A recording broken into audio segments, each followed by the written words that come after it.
na ba siya madalas na tatawag sa inyo? Hindi ka na ba niya madalas na kinakausap? Yung tipong wala na siyang time na kausapin ka at gusto mo ba na lagi kanyang kakausapin at gusto kanyang kukumustahin? Isulat mo lamang ito sa iyong palad.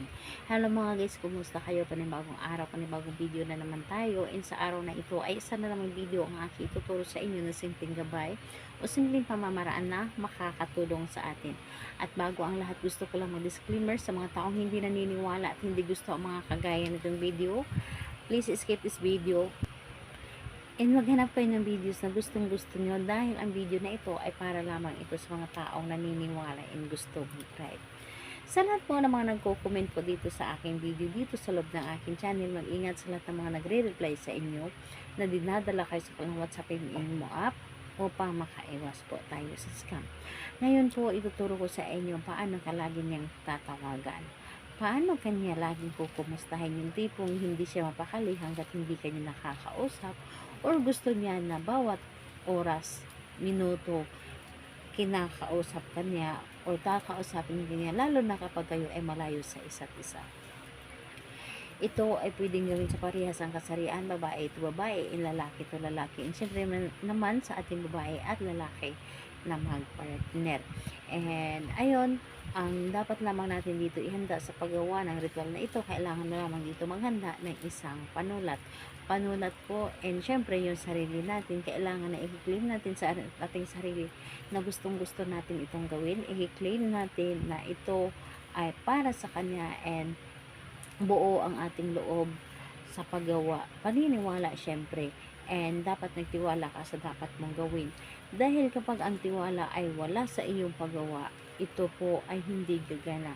Pero kapag buo ang inyong tiwala at paniniwala sa inyong ginagawa, ito po ay mabilis na gumana and hindi masasayang ang inyong oras, and masasabi po ninyo na napakaganda ng inyong mga ginawang mga ritual para sa kanya dahil hindi ito makakawala sa inyo. Yung tipong ikaw na lamang ang magsasawa sa pagmamahal niya.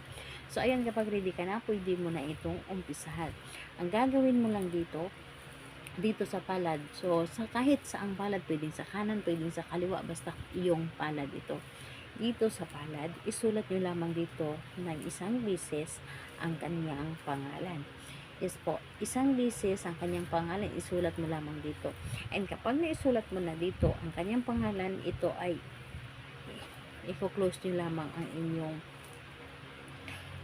palad at ibubulong nyo po dito. Halimbawa, sa pamamagitan nito, ikaw, pangalan niya at apelyido, hindi ka mapapakali hanggat hindi mo ako matatawagan.